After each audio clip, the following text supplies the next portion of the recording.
So 2019 Ford Ranger, if you're going to replace the cabin air filter, first thing you're going to want to do, it's behind this glove box, but you're going to have to go underneath here and disconnect the damper cord that's connected to the glove box door.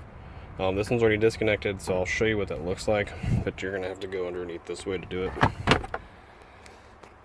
So you're just going to pull the glove box past the stopper on this side and this side. Okay, then you can lower it. And this is the damper. This is where the damper connects. It's right here. Here's the cord. Okay.